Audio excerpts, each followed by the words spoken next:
Morning. So I'm just going to give a couple perspectives on where we are in how things are developing. It's more or less completely remarkable that 40 months ago, none of this was happening.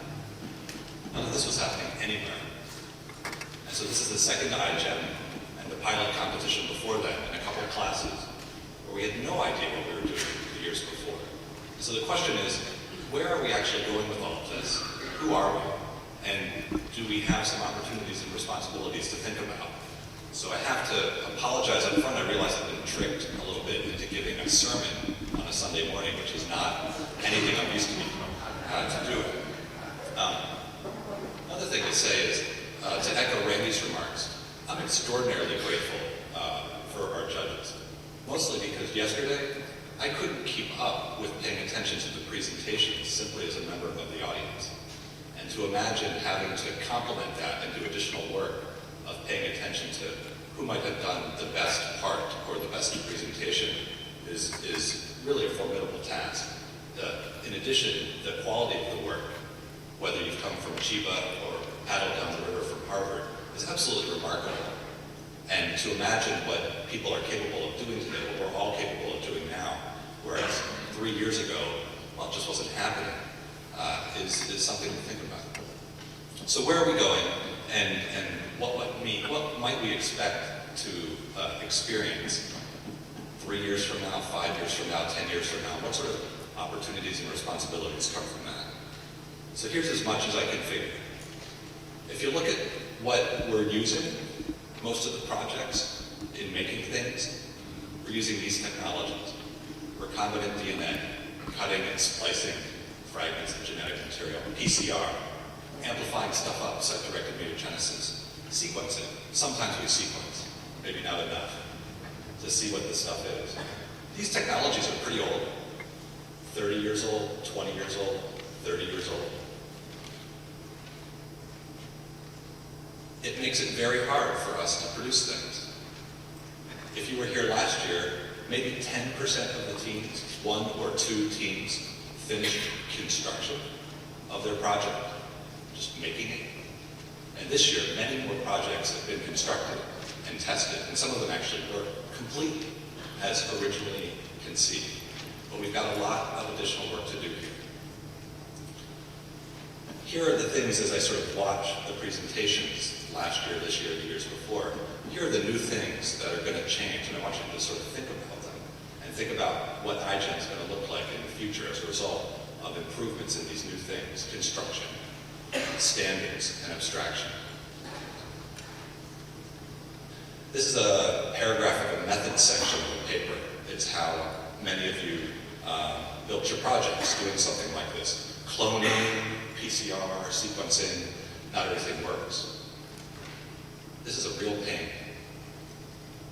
Wouldn't want to wish this upon your worst enemy. How is construction changing? Well, we heard a lot about some new methods for assembly. We heard a lot about an exciting company in Bangalore that helps people to put things together. And even a couple schools used synthesis of DNA, but hardly anyone uses synthesis of DNA today. We've got a lot of room for improvement in our construction. What happens when all the iGEM teams in the future, in the second week of their projects, push the button and the DNA comes back in a week for everything they want? What are you going to be able to make? What am I going to be able to make? We're going to be able to make a lot. What happens when this is true? More true than it is now.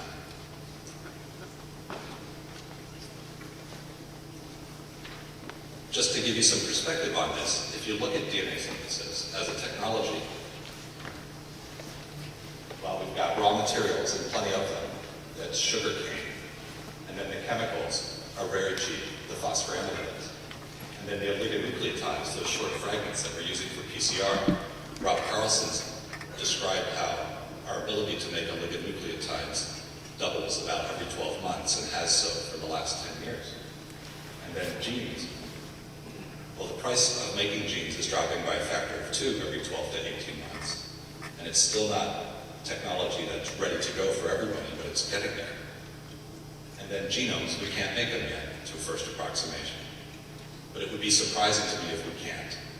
In the same way that it'd be hard to imagine in 1990 that we'd be sequencing genomes of bacteria and people in the year 2000, 10 years later. But we did. So imagine what synthesis looks like in 10 years. Imagine how much DNA you can make.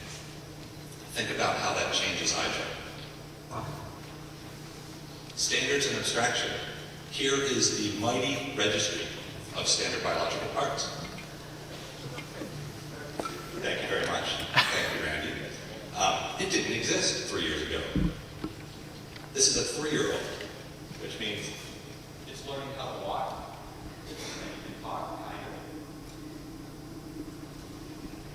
It's really young. It's pretty bad. Well, in the grand scheme of things. This is one of the best things I've seen in the registry, and I'm biased. It comes from Barry Canton and Anya Lab. It's F2620, based on the work from Tom Knight and Ron Weiss and others originally. It's a cell signaling receiver device. But here's a data sheet. It's designed to give you everything you need to know about this part without having to talk to the people who made it. This is the only sort of data sheet with this much detail I've seen. Registry's very young. Here's another registry, one on which the current one we're familiar with in synthetic biology is based, the transistor logic data book registry, which Jerry Sussman and Tom Knight and Randy have been teaching me about.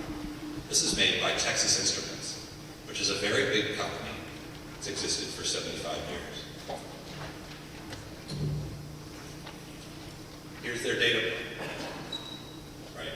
This is not the right dimension to look at this problem.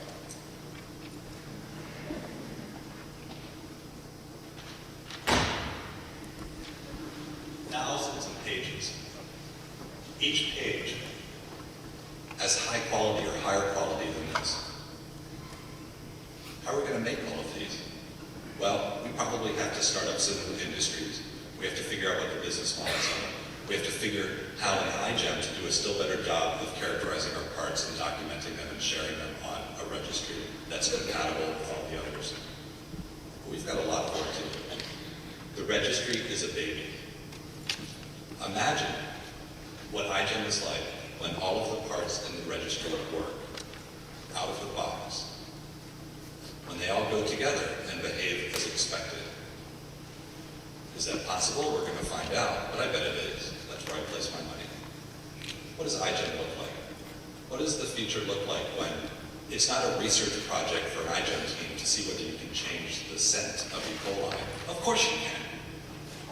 We've got banana and mint and jasmine and all those things that were hard to PCR this year, we've got them too. And you just take that for granted. What are the sorts of things we're making? So now I want to sort of transition and say a couple of remarks on how people outside our community react to this. What happens as we get really, really good at what we're doing? So here's a story from one of you this summer who was kind enough to share her experiences interacting with somebody outside the iGEM Jamboree. This is what happened when an iGEM student requested a plasma from a researcher somewhere else. They had sent the researcher, a very big professor at a famous university, a fax saying, "Could you please give me a plasma that you have in your lab? I saw you published a paper about it." And this is the email that came back. The names here have been changed. Miss iGEM, I have received a request from you for plasmids developed by Dr. Postdoc in his lab when he was here at University of somewhere. I have these plasmids, all right. However, I can't give them to you. You have to get this from Dr. Postdoc. As part of your educational experience at some university that will remain unnamed here, I would have thought that you would know how to do a PubMed search on the NCBI website. If you search the postdoc's name, you will find his latest publications and his current contact information. I really doubt that Dr. Postdoc will give you these plasmids because you're a university sophomore. You should have a faculty member request these plasmids, and you better sign a material transfer agreement. Otherwise, we can't send them to you. Good luck. That's not so surprising, actually. That happens all the time. What impressed me was the next email that went in the other direction. Thank you, Professor Mackenzie Cowell. That's not his name, that's just a placeholder. I'm sorry I ever contacted you. In my defense, I know how to do a PubMed search. I already emailed and faxed the postdoc at his current contact information before I even bothered contacting you. And in response to your doubts, Dr. Postdoc eventually got around to sending me plasmids, even though I'm a university sophomore. No faculty involvement was required. My team's very appreciative of Dr. Postdoc's generosity and support, and I hope you can eventually come to understand that iGEM's about student initiative, learning, and sharing. To conclude, I was wrong to have bothered you. This has been a real learning experience for me. Thanks for responding to my facts. Sincerely, Miss iGEM. Whoa. What do you think Professor Mackenzie thinks about iGEM? Well, that's one person. How about Google? What does Google think about iGEM? Well, this is from 2 in the morning last night, the news section of Google. Microbes could one day make an airplane safer. I might have missed that presentation. Would E. coli by any other name smell as sweet? Don't know. Have to read that story. Bizarre bacterial creations. Synthetic gene firms evolve towards sustainable business? Question mark. MIT team plumbs mystery of spider webs. Missed that part of the presentation too. Well, that's what some people think. Or maybe that's what the computers think. How about other folks? Here's an article from a couple months ago in a magazine called The New Atlantis. The promise and perils of synthetic biology. Among the potential applications in this field of creation is organisms that make drugs, detect toxic chemicals, break down pollutants, repair defective genes, destroy cancer cells, generate hydrogen for the post-petroleum economy, and so on. And then there's a later section talking about perils, whatever that might be. You can read that, but we'll go to some other articles to see what other people think. This is from Rachel's. Synthetic biology, genetic engineering on steroids. Is that good or bad? Well, one of the top developments in 2005 is a new kind of genetic engineering on steroids, a field called synthetic biology. Scientists set out to create new life forms that have never existed before.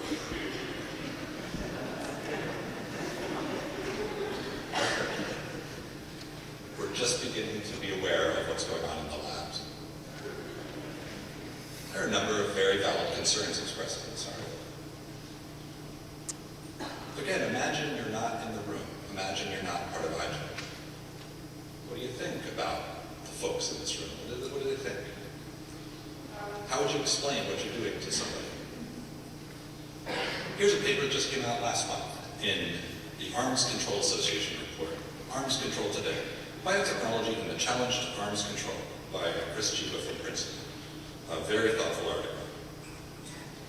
A lot of folks in arms control are struggling to figure out how to think about biology in the context of what they already know, which is nuclear technology. And the differences between arms control with nuclear weapons and what's happening in biology are so immense that it's going to be quite a struggle for them to figure it out. For example, there's an argument among some nuclear experts that real-world engineering experience, having actually made a nuclear weapon, is really important. And just having blueprints isn't enough. Hopefully true. However, this claim for nuclear weapons probably isn't going to pay attention to probably isn't going to apply to biotechnology developments, especially because powerful applications will be increasingly black box so that key procedures are available to a broad audience. Undergraduates at a 10-week synthetic biology jamboree in 2004, that was 2 years ago before we knew what we were doing, made use of BioBricks from an MIT database for students. And in the words of one senior observer, thanks Malcolm, did world-class work, yet their level of training was embryonic. Is that a fair description? Well, that's what they think at the Arms Control Association. How about the CIA? Do they know anything about us? Yep. The darker bioweapons future. According to scientists convened, other classes of unconventional pathogens that may arise over the next decade and beyond include binary biological weapons agents that only become effective when two components are combined. A particularly insidious example would be a mild pathogen that when combined with its antidote becomes virulent. Little switch in there. Designed biological weapons agents created to be antibiotic resistant or to evade immune response, weaponized gene therapy vectors that affect permanent change in the victim's genetic makeup, stealth virus that lie dormant in the victim for an extended period of time before being triggered. For example, one panelist cited the possibility of a stealth virus attack that could cripple a large portion of people in their 40s with severe arthritis and concealing its hospital. Wow. According to experts, the biotechnology underlying the development of advanced biological agents is likely to advance very rapidly. This is true. Causing a diverse and elusive threat spectrum. This is true. The resulting diversity of new biological weapons agents could enable such a broad range of attacks areas that it would be virtually impossible to anticipate and defend against. If they say this is true, as a result, there could be considerable aggregate in building effective biodefense measures. This is true. Which means that we can't have this happen. We can't have an iGEM competition where people are imagining putting switches into things that would control attacks on arthritis in 40-year-olds. Because I'm going to be 40 pretty soon. Not that soon, soon enough. Well, that's what the CIA thinks. We scare people. That's okay. We're doing something new. We're supposed to scare people. But you should be aware of it, because we have to think about what it means. People in biology and biotechnology have been scaring people for a while. 30 years ago, when recombinant DNA technology was invented, that was scary. You could put together two pieces of DNA that didn't necessarily already exist. And how would you know what the new piece of DNA does? Don't know. We can imagine a lot of good things we want to do, like place insulin in bacteria so bacteria can help us make drugs and treat diabetes. But you can also imagine doing some other things. Thankfully, we get to exist in the world where some of these questions have already been considered. So for example, these folks, Singer, Zinder, Brenner, and Berg, worked at a conference in Asilomar in 1975 to develop some guidelines for working with recombinant DNA technology. Now let me just ask a real quick question to the students on the teams. How many of you have heard of Asilomar in the 1975 meeting? Just raise your hand. About 2%, maybe 1%. It's not that that's bad. It's just that we're a new generation of people developing and taking forward biotechnology. And we have to revisit, at least if only to learn, what the decisions were in the past that led to the current oversight framework that we use today, that we depend on to make sure that our work is constructive and responsible. And we also have to think about what's new and different. Is anything different since 1970? Here's some of the other folks from 1975. Phil Sharp, Dave Baltimore. Now, if you think about these folks, Sharp, Baltimore, Brenner, Singer, the people who were scaring folks, a lot of these people have Nobel Prizes. Who are we? Just a bunch of engineers and some scientists, some high school students. And now you're telling me that we're scaring people? That's a big difference. What's changed? Well, there's some actual changes, just to get you thinking about it. Since the 1970s, if you weren't around then, we now have databases populated with sequence information thanks to the genome projects. We have the internet, thanks to folks like Randy and Tom. We have some improvements in synthesis. We have overnight shipping. Those are all pretty important new things. We also have an expanded concern about misapplication of biotechnology. Our forebears in the 1970s, when they were at Asilomar thinking about what to do with recombinant DNA, they did not think about security. They only thought about safety. And the difference there is they only thought about accidents. They didn't imagine that they could address the problem of what happens when somebody purposely chooses to go make something bad. Because that's a hard problem to work on, the security problem. So it hasn't been addressed. We've got a big puzzle in terms of thinking about security in biology. Here's the biggest transition in my mind between this year and last year in iGEM. And I list this as a personal thing, but I think it's true for all of us. I don't know everybody here. And I bet each of you is also in a situation of not knowing everybody else in the room. Last year we had 13 teams, and I can remember the schools. I don't remember everybody's name on each of the schools, the teams. That's not too bad. This year, forget it. Randy's done too good a job. We've increased by 300%, and it's likely to continue. So I don't know everybody here, and I bet it's the same for you. Right? What does that mean? It means we have to trust each other, and we have to develop frameworks to trust each other, such that our work continues to be constructive. So I want to wrap up by mentioning two things. First, to let you know about some of the stuff that's happening to begin to address these issues, and then to really make this a sermon, I'm going to charge you with some puzzles or responsibilities I think we all have. So first, what's happening now?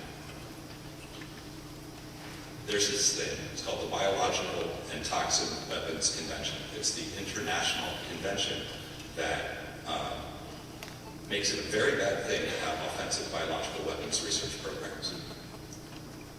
It's not a particularly strong convention because there's not a means by which you can go inspect somebody and figure out whether a particular country has an offensive biological weapons program.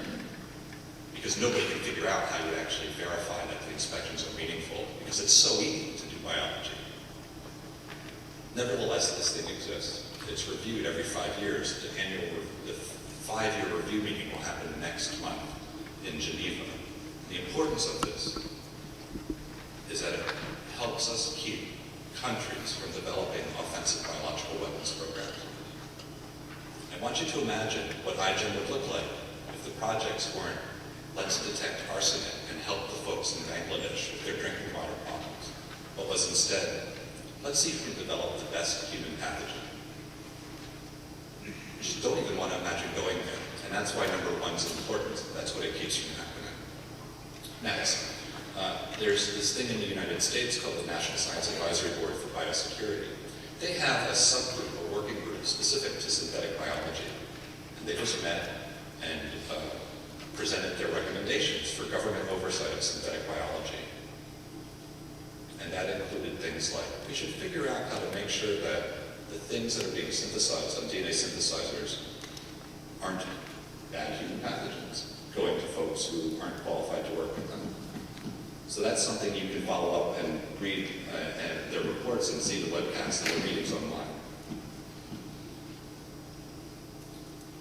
The Alfred P. Sloan Foundation has supported an 18-month study on DNA synthesis that a number of us have been involved with and governance options for it. That will complete on December 4th and report out with policy options for the regulation of DNA synthesis. So as that technology becomes more important to us, it's also being developed in ways that are constructive.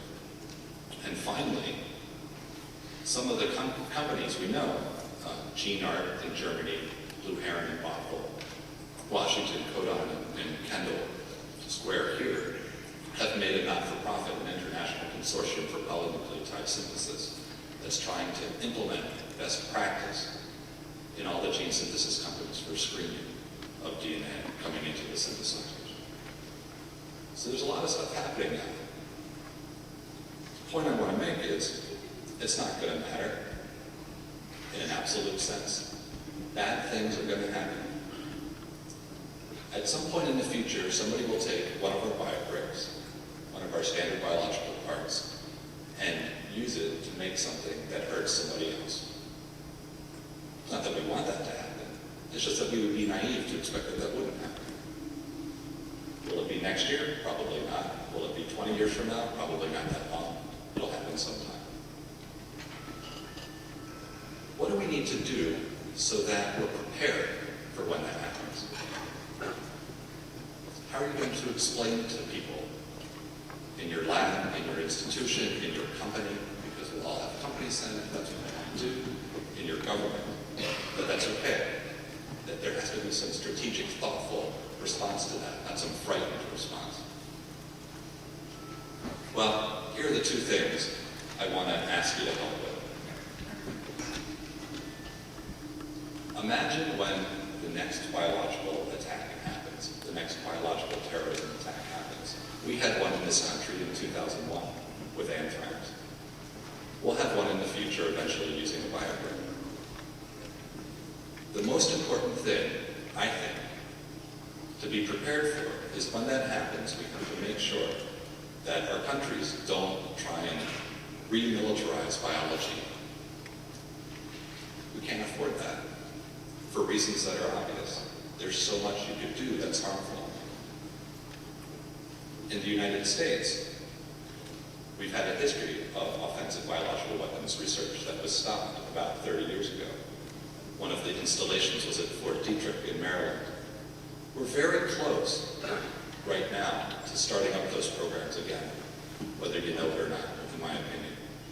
The reinvestment in biodefense research and classified biodefense research to the tune of $30 billion over the last couple of years, hopefully is really biodefense research, but I have no idea. And I have no way of finding out because it's likely all to be classified.